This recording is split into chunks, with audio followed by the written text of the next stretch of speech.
There's a moment, right before the full moon breaches the clouds, when the air forgets how to breathe, when the trees lean in, when the forest remembers what was buried beneath it. They say two creatures haunt the Appalachian Ridge, one cursed by the moon, the other born from it. Tonight, they both hear the same call. Before dawn, the forest will crown its king, or bury them both. You're watching whispering narratives, where every shadow tells the truth it died for. Subscribe before the next full moon finds you. Our story begins where the river meets the graves. The night Elias Ward chained himself to the floorboards and prayed the chains would outlast his bones.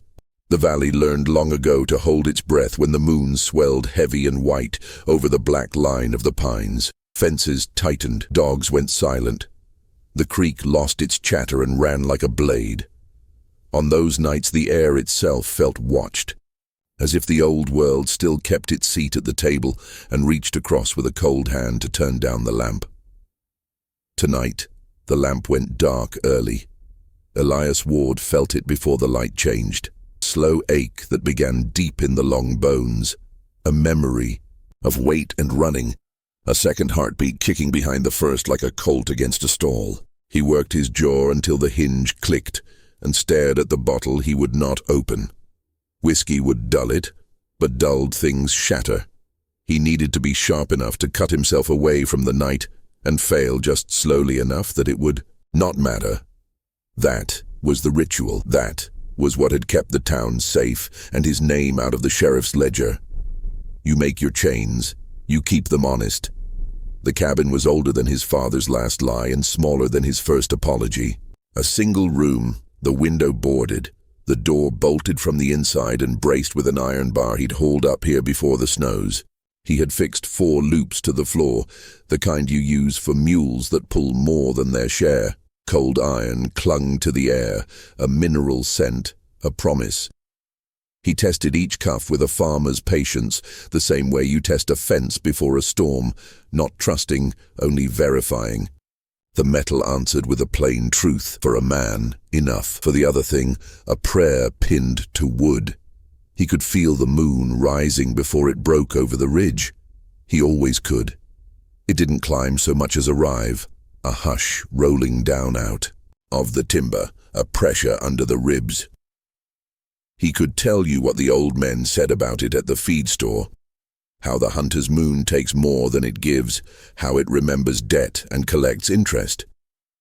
He could tell you how he earned the curse, though earned is the wrong word for what the heart does when it breaks in a room with no windows. But none of that mattered in the minute when the world clicked into its second set of teeth and the night drew near enough to smell. Far off beyond the last fence, something rose from its haunches where the tree line thickened and the ground forgot its manners. Hunters called it Dogman because they lacked a better word. The old women who remembered the work songs called it a shadow that eats the path. Its eyes were the color of guttering coals, not bright but stubborn, and it moved like a rumor trying the door. It did not need a moon to make it what it was, but the moon made it hungry for witnesses. It came on the wind with the burrs and the pine pitch, padding the old game trails where the deer no longer lingered, head tilted as if listening to a name spoken once, long ago, and never forgiven. Elias unbuttoned his shirt with hands that were still his own. The scars across his ribs were not his, but he wore them like a second signature. He laid the silver clasp knife on the table and backed into the cuffs, one ankle, the other, a wrist, then the next, until the iron owned him up to the breath. He took that last breath, counted it, taught himself the shape of it. So when he lost it, he would know what was gone. The moonlight found a crack between boards and wrote a thin line across the floor. It crept to his boot, to his knee, to the table, and put a finger on the knife's spine, like a priest blessing a bad marriage. There is a sound bones make when they remember their first design. It is not a snap. It is not the wet pop of joints giving out. It is a long, threaded turning, a key in an old lock that resists until it doesn't. The sound began low in Elias's back and threaded up through his neck.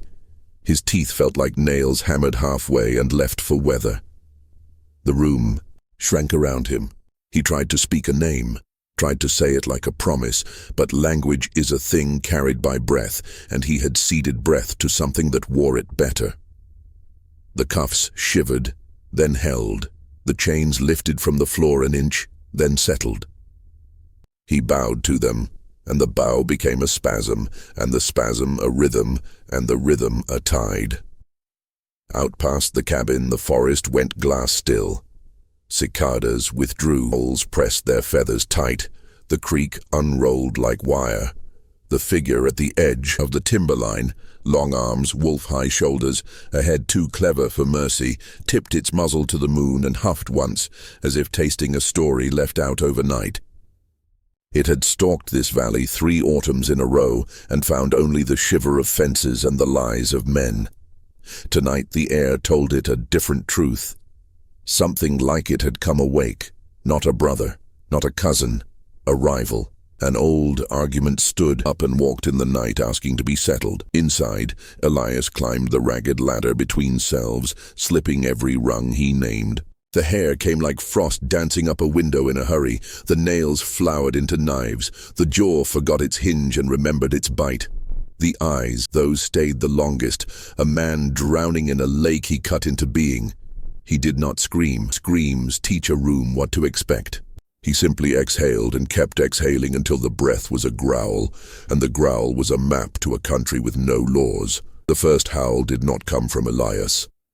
It came from the thing listening in the trees, a long split note like a saw opening a fresh cut. It raked the cabin, caressed the roofline, slid its tongue under the door, and tasted iron. In the same breath, the cabin answered. The second howl rose through wood and nail and wore Elias's ruined throat like a church bell wears noon. The 2 notes met above the roof and braided. Far fields turned their faces to listen. The moon leaned closer. Greedy chains sing. They do. The old iron sang now, each link chiming a measure as the thing wearing Elias pulled and settled, learning the reach of the room. Wood complained. Bolts considered a shorter life. The knife on the table rattled an inch toward the edge, and then another inch, as if the moon's finger urged it along. Outside, the timberline breathed in, breathed out, and released a shape that did not belong to anyone who owned words. By the time the moon cleared the ridge, it had chosen the valley like a stage and set every prop exactly where it wanted them. A cabin too small to contain what it must. A man not man enough to be less than what he fears. A shadow that walks like a question carved into meat, and between them all, a thin white road of light. If you watched from the hill, if you had the courage to watch, you might have sworn the road gleamed brighter where the 2 howls crossed, as if the night itself marked the place where iron and hunger would kiss and draw blood. The omen was not thunder or wind. It was the silence that came, after dense as wet wool, the kind that muffles prayer and hangs on the teeth. The valley folded itself into that hush and waited, old as claw marks under bark, older than any church, older than any promise a man can make to himself. The moon kept its counsel. The night drew its breath. The first step toward the other was already taken. The chains did not hold songs anymore. They held the weight of something remembering its birth. Iron groaned the way an old ship groans before it breaks, every link trembling against the beam, as if the wood beneath were alive and terrified. Elias Ward, what little of him remained, watched his hands stretch and thin, veins running black like roots seeking soil. His breath came out in clouds that stank of copper and salt. The moonlight through the crack in the boards widened bright enough to paint every nailhead with silver. The air felt electric, thick enough to chew. The sound of the forest outside shifted. No wind, no crickets, just a quiet that pressed down on the cabin like a held breath. The change always started slow, like the hesitation before a storm. A twitch, a tremor, the pulse hammering at the throat. Then the collapse. Bones folded and broke and reformed in the same heartbeat, wet cracks echoing in the dark. The human shape became a suggestion, a rumor. Hair burst through skin that steamed from the heat of it. His eyes rolled white, then burned gold as the world bent around them. He screamed only once, a strangled human cry that melted into a growl so low the cabin's floor vibrated. Nails peeled from fingers. Teeth hit the dirt and were replaced by others, longer, crueler, eager. The cuffs hissed not from heat but from force. The right wrist gave first, snapping the bolt from its moorings, sending the iron bar skidding across the floor like a kicked spear. Elias, no, the thing that had worn his name, staggered upright, chains clattering around it like a mockery of jewelry. The ceiling rafters bowed under its breath. The smell of fur and blood filled the room until it drowned out the scent of the world itself. It looked at the door, and the door looked back as if it knew it wouldn't last. Out beyond the trees, the Dogman heard the break of iron. It lifted its head, ears swiveling like compass needles. The call of another predator is not sound, it is a confession, a message written in frequency. I am here, I am hungry, I will not yield. The Dogman ran. It did not move with the grace of a wolf or the logic of a man. It moved like instinct given muscle and direction, crashing through saplings that splintered beneath its stride. Its eyes flared dull orange. Its claws left trenches in the earth that smoked. Inside the cabin, the last shackle gave. The beast slammed against the walls, splitting planks that burst outward in a storm of wood and dust. It threw itself into the night, howling upward as if to tear the moon from the sky. The sound traveled for miles, bending through the hollows, like a blade across glass. The Dogman answered before the echo died. Its voice was older, deeper, carrying a tone that felt like the forest itself replying. For one moment the two howls harmonized, a duet older than fire. Then silence, the kind that feels like the pause before something chooses to kill. The forest began to breathe again, but slower, heavier. The fog crept low and thick, curling around the trees. The moon hung swollen, its light turning every branch into a vein. Somewhere between shadow and silver the two paths would cross. Elias, the wolf, lifted his muzzle and sniffed the air. A scent cut through the rot and pine. Wet fur, male, alpha, not kin. The muscles along his spine rippled. Somewhere deep beneath the fur and rage, the man recognized what the animal already knew. This was no ordinary hunt. He crouched low, claws sinking into mud, breath steaming against the cold. He moved toward the scent, each step measured, every instinct awake.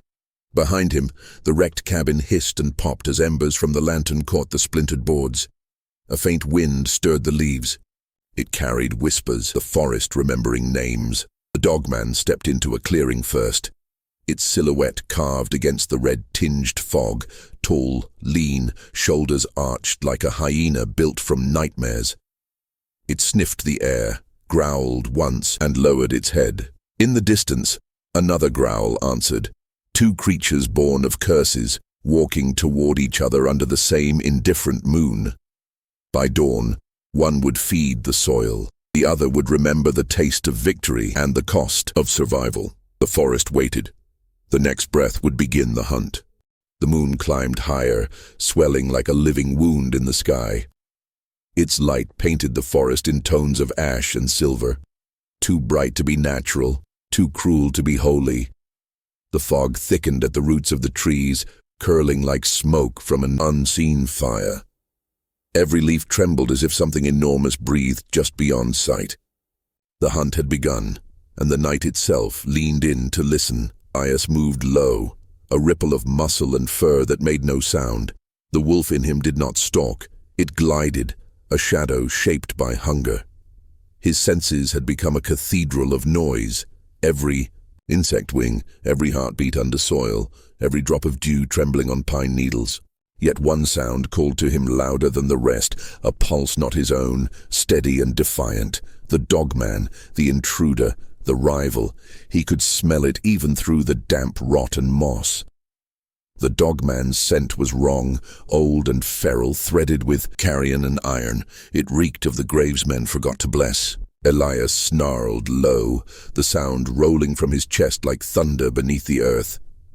Instinct told him to chase, but something colder told him to wait. The prey was hunting too. 100 yards away, the Dogman crouched among the broken stones of a long-dead graveyard. Its breath fogged the air, its nostrils flaring with each inhale. The creature was leaner than the wolf, built for endurance more than grace. Its fur clung wet to its ribs, and its eyes glowed the color of dying coals. It tilted its head, listening to the silence between sounds, the kind of silence that means something else is already listening back. A twig snapped. A bird screamed once, cut short. Then the forest went still again. The Dogman turned, but too late. Movement flashed in the corner of its eye. Elias struck from the left, a blur of silver light and teeth. Claws met flesh. The Dogman twisted aside, barely escaping the full brunt of the charge, but the blow carved a burning stripe down. Its shoulder. Blood hissed where it fell, steaming against the cold dirt. Both beasts froze, panting, circling, watching, each trying to find the other's rhythm. The Dogman bared its teeth, a grim grin splitting its muzzle, and stepped backward into the shadows. Its outline blurred, swallowed by the mist. Elias growled, scenting, searching, then caught the faintest trace of breath behind him. He turned, but not fast enough. The Dogman lunged, raking claws across his flank. The impact sent Elias tumbling through the underbrush, snapping branches, throwing up leaves and mud. He rolled to his feet in an instant, bleeding but alive, rage sharpening his focus into something beyond human thought. The Dogman had vanished again. Above, the moon flickered through the trees like a signal light. Every time its rays touched him, Elias felt the change deepen, the beast asserting its command. The man inside, the part that remembered language, mercy, reason, was sinking, buried under fur and fury. He could hear his own pulse screaming in his ears, sinking with the drum of paws against dirt. The forest became a maze of echoing growls. The Dogman's call came from the north, then the west, then everywhere at once. It was toying with him, drawing him deeper into the heart of the valley where the old stones stood, the burial mounds of a forgotten clan that had once worshipped the moon as a god of punishment. Elias slowed his breathing. He let the silence crawl back in. The trick to surviving the hunt was to remember that the forest lies. Shadows moved where nothing breathed. Branches bent without wind. The Dogman was close. He could taste its musk on his tongue. Then, there, a flicker of movement to his right, he turned, muscles coiled, claws ready to tear. But the Dogman didn't attack. It stood in the open, backlit by the red moon, chest rising and falling, head tilted as though curious. It let out a single growl, long, low, vibrating the very air. The sound was not threat, it was challenge. Elias's lips peeled back over his teeth. The challenge was accepted. For one fragile heartbeat, the forest held its breath. Then both creatures moved at once. They collided in a blur of claws and fury, tearing at each other under the bleeding light. Bark split, stones cracked, blood sizzled on leaves. The fight had not yet truly begun, but the night had chosen its entertainment. Somewhere, in the darkness, the moon watched and smiled. They met in the hollow heart of the forest, where the trees grew so close together they seemed to whisper to each other about the trespass of men. The moonlight slashed through the canopy in blades of silver, cutting their shadows into shards that danced and vanished as they circled. For a moment, the air stood still, tasting of iron and old breath. Elias, what little reason he had left, felt the heat of his own blood dripping down his side, thick as oil. Across from him, the Dogman crouched low, sinew coiled beneath a pelt matted with blood and rain, eyes burning dull amber. Two creatures, bound by the same moon and the same hunger, but born of different sins. Elias took a step forward. The Dogman mirrored it. The distance between them shrank to a few heartbeats, no more. The forest watched. The wind refused to move. Soft growl rippled through the space. The Dogman's ears twitched toward it, the sound of chains dragging in memory, not in air. Elias bared his teeth, foam bubbling at the edges of his mouth. He did not understand the language of growls, but instinct translated it all the same. You should not exist. The Dogman's lips pulled back, revealing teeth not meant for clean killing, but for tearing and keeping. Its shoulders rolled forward, arms long enough to brush the ground. It walked like something that had learned to stand upright and regretted it. Elias responded with a slow tilt of his head, like a wolf scenting blasphemy. The moonlight brightened and something passed between them, a current of recognition. They were not strangers, not in the old sense. Somewhere deep in the black river of bloodlines, they shared an origin story that forked in violence. One line took the curse of the human heart, the other the curse of the animal mind. Both damned, both hungry, both yearning for something they could not name. The first move came as all first moves do, born of impatience. The Dogman lunged, fast as thought, claws outstretched, the air ripping open in its wake. Elias ducked, pivoted, drove a shoulder into its ribs. The impact sounded like a tree splitting in a storm. The Dogman staggered back, slashing wildly, and its claws tore across Elias's face. Blood sprayed in an arc that glowed silver under the moon. Elias howled, not in pain, but in revelation. The taste of blood on his tongue wasn't horror anymore. It was communion. His muscles convulsed, his back arched, his claws found the earth, and the ground beneath him seemed to answer. The Dogman came again. They collided like continents, every strike echoing through the hollow. Trees splintered, rocks cracked. The night shuddered. A lesser forest would have fled. They broke apart, panting steam into the cold air. Both bled, both smiled, though neither had lips meant for it. This was not a battle of dominance. It was an argument carved in sinew and bone. The Dogman's snarl said, "I was here first." Elias's answering growl replied, "Then you should have left." And still, neither yielded. Around them, the forest began to change. The mist thickened, dragging itself along the ground like a living thing. The moon's light dimmed, as if some ancient law forbade what it was witnessing. For a fleeting instant, the two monsters were outlined in darkness so deep it felt sacred. Elias's heartbeat thundered louder than his own thoughts. He could feel the rhythm of the Dogman's pulse answering it, two drums calling for the same kill. The air between them vibrated. The next blow would not be a test. It would be an ending. They circled again. Mud churned beneath their feet. The die. Dogman's breath rasped through a broken nose, thick with saliva and blood. Elias's claws flexed, gleaming wet. The forest dared not whisper. Then the Dogman spoke, not with words but with an unholy shriek that bent the air. It lunged with both arms wide as if to embrace and devour. Elias met it halfway, and the collision tore the night open. They tumbled through a tangle of roots and stones, locked together. Nothing human left to guide them. Teeth found flesh, claws found bone. The fight rolled down a slope toward the old riverbed, where fog thickened like milk and the moon drowned in reflection. By the time they crashed into the stones, they were one writhing shape, fur, blood, and light. The river remembered its voice and began to whisper. And in that whisper, the forest knew this was no hunt anymore. This was war. The forest erupted into violence.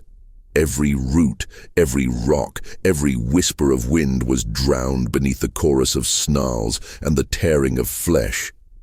Moonlight spilled down like molten glass, turning blood into silver. The two beasts collided again, and again, a storm made of muscle and hatred.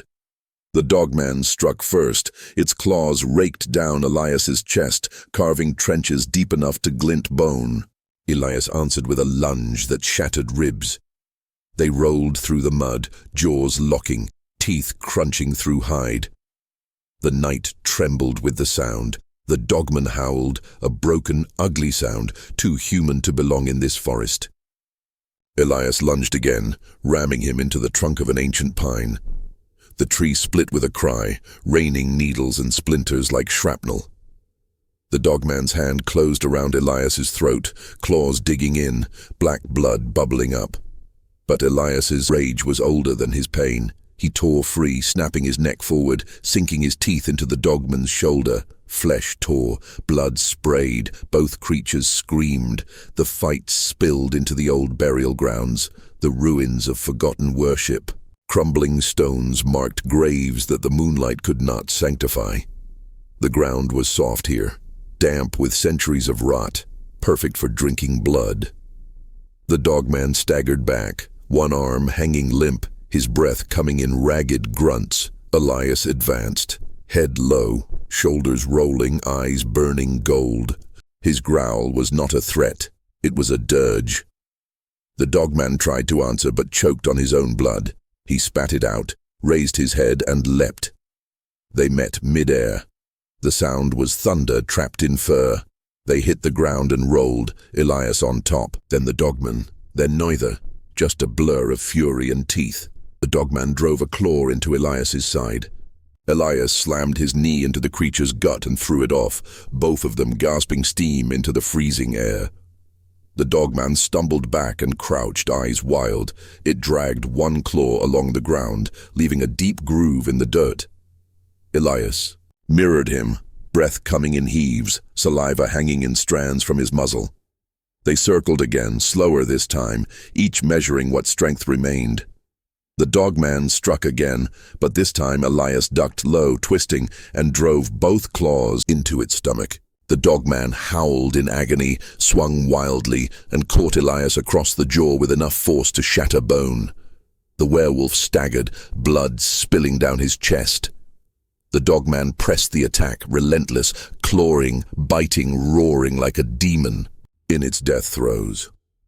Elias felt the world narrowing, the pain fading into something holy. Every strike made the beast inside him stronger. The moon pulsed like a heartbeat above, and he answered it. With one last surge, Elias lunged, an explosion of motion and fury. He caught the Dogman by the throat and drove it backward into a cracked headstone. The stone split, ancient names erased in the impact. The Dogman thrashed, claws slashing Elias's arms to ribbons, but the wolf's grip only tightened. The Dogman's eyes bulged, its claws slowed. Elias's jaws opened wide, wider than any human mouth could dream, and clamped down on the creature's neck. The scream that followed was neither beast nor man.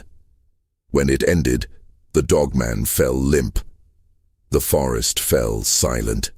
Elias stood over it, trembling, panting clouds into the cold. His fur dripped with blood. His breath sounded like wind through broken reeds. He looked at what he'd done, and something inside him smiled, then frowned, then screamed. The Dogman twitched, not dead, not yet. One eye rolled toward the moon, and it grinned a ghastly grin through torn lips. It raised one trembling claw and dragged it down Elias's chest, carving 3 shallow lines before falling still. Elias stumbled back, chest heaving, claws flexing, every nerve singing with rage and triumph. He turned toward the river, the moon, reflected in its surface like a pale coin. He lifted his head and howled, long, low, victorious and broken.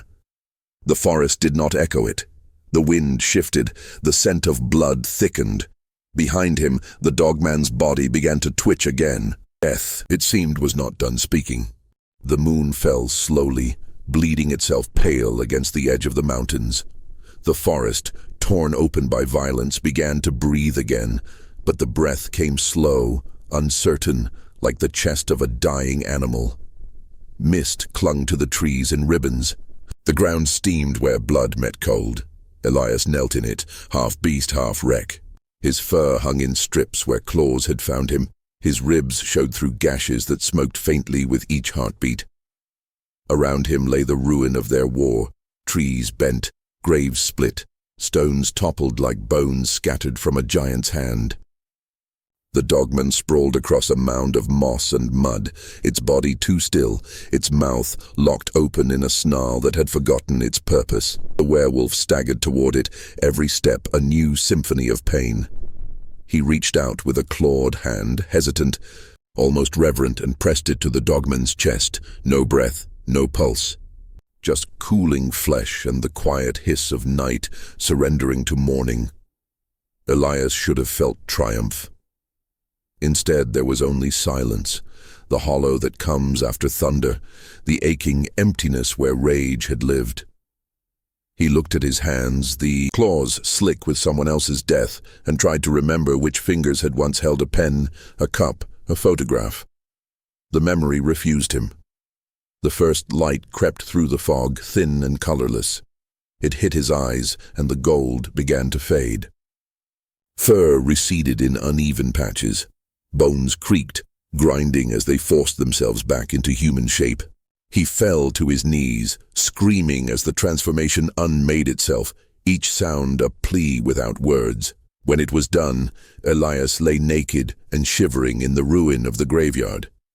His hands were human again, scarred, trembling, smeared with blood. That was not all his. The Dogman's body had begun to dissolve in the sunlight, steaming away into the air, its outline blurring until it was nothing more than shadow and memory. He crawled to the riverbank and looked at his reflection. The face that stared back was a stranger's, eyes haunted, teeth cracked, streaks of fur still clinging to his jaw. Behind that reflection in the water's silver surface, the moon lingered, faint, ghostly, refusing to die even as dawn climbed. Higher, he spoke to it without meaning to. Why me? The words rasped out of a throat torn by howls. The river did not answer. It only carried the reflection away, bending the moonlight into shards. Behind him, the forest began to wake. The cautious return of life. A single crow cried from a branch. The wind moved again, carrying the smell of wet earth and iron. The night had been reset, but not cleansed. The ground would remember. The trees would remember. The moon always remembered. Elias stood on shaking legs. His skin burned where the Dogman's claws had touched him. 3 shallow lines glowed faintly, not bleeding, but pulsing like veins filled with light. A gift or a curse too stubborn to die. He didn't know which. He took one step toward the tree line, and his body nearly folded. Still he walked. The forest parted for him as though recognizing something familiar, a kinship in suffering. Every step left a print that filled with dark water. Behind him, the graveyard disappeared into mist, leaving no sign that 2 monsters had ever torn the world apart there. By the time he reached the clearing where the cabin once stood, the sun had breached the ridge. The building was gone, only blackened timbers and smoke twisting up like spirits. He stopped among the ashes, staring at the spot where his chains had been. The iron was melted, twisted into strange shapes that caught the light like silver serpents. He knelt, picked up a fragment, and felt it vibrate faintly in his hand. As if remembering the struggle it had failed to contain, he let it fall. A distant echo rolled through the valley. It wasn't thunder. It was something else, a sound deeper than sound, like the memory of a growl. Elias turned toward it, heart pounding. Nothing moved. The mountains held their breath. He almost believed it was imagination. Almost. Then the wind shifted again, carrying with it the faintest scent of fur and ash. The Dogman's body had vanished. The claw marks on his chest glowed once, briefly, like embers stirred back to life. Elias whispered into the morning light, not over. The sun climbed, the world exhaled, and the forest pretended to forget. But high above, the fading moon hung one moment longer than it should have, pale and watching as if keeping score. The night had ended, the story had not. By midday, the forest had returned to its performance of innocence. Wind through pine needles, the lazy chatter of a stream pretending it had never seen blood. The trees whispered in green again, but the whisper sounded off, like a song replayed. On a broken record, the land was pretending because that's what land does after horror. It absorbs, digests, and denies. But the moon remembers, even when the sky is blue. Elias walked barefoot through the ashes of dawn, half naked, half alive, skin trembling with the ache of change. Every joint screamed.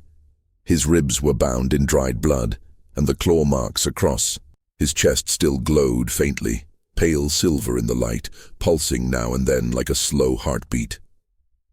He tried not to look at them. He tried not to feel them whisper. The Dogman was gone, but its presence lingered. He could taste it in the air. Wet. Fur, rot, iron, something old enough to be older than names. The thing hadn't died. It had folded itself back into the dark, like a wound scabbing over. The graveyard was a wound now, too, a place where the earth was thinner than it should be, as though something underneath had opened its eyes. He made his way to the river, the same one that had mirrored his face just hours ago. The surface was calm, too calm. He knelt at the bank, cupped a handful of water and froze. The reflection that looked back wasn't his own. It was the wolf's. Eyes gold, teeth glinting, fur dripping silver light. The image smiled, slow and knowing, then faded back into ripples. A sound crept through the trees, a slow, rhythmic scraping. Elias turned sharply, heart lurching, but there was nothing behind him. The sound stopped when he listened, resumed when he breathed.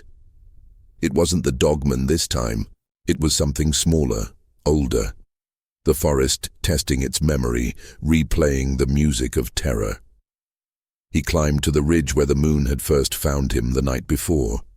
From up there, the valley looked almost clean.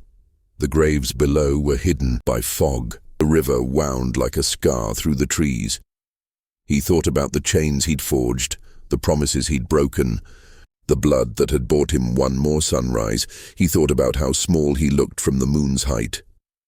The ache inside him had quieted, but it hadn't gone. The change was still there, crouching beneath his skin, waiting. Every heartbeat was an echo of the last howl. The part of him that was man wanted to weep. The part of him that was wolf wanted to run. And the new part, whatever the Dogman had left behind, wanted to hunt again. He raised his eyes to the sky. The moon was faint, ghost-like, but still visible, in the daylight, watching him, judging him, promising that this was not mercy but reprieve. He whispered, voice rough as gravel, "You never end anything. You just start it again." A breeze slid through the trees, cold and knowing. He closed his eyes. For the first time since the night began, he smiled, not from relief, but from understanding. There is no victory in surviving the curse. Survival is the curse. The wolf endures. The Dogman waits. The moon decides who remembers. He turned toward the trail that led down the mountain. Civilization waited there. Roads, lights, the illusion of safety. He would go back. He would pretend. He would live among men again, until the moon called his name. The sun began to set behind him, the shadows lengthening like teeth. Somewhere deep in the forest, a low howl rose, soft but certain. It wasn't his. It wasn't the Dogman's. It was something new, born of both. A song of blood, echoing through bark and stone. Elias stopped walking. He listened. He smiled again, but this time there was sorrow in it. He whispered to no one and everyone, then let the moon choose again. And he walked on, down the ridge, into a world that thought the night was over. Above him, the pale ghost of the moon blinked once, its light flickering like an eye, and the wind carried one final voice across the valley. A growl, a word, or maybe a promise. Next time only one survives. The forest bowed, the light died, and the story of the moon's judgment began again. At Whispering Narratives, we don't end stories, we leave them breathing. If you made it through the night, subscribe before the next full moon. Share this tale with the one friend you'd fight the dark for. Some legends sleep beneath our skin, others wait for the moon to wake them.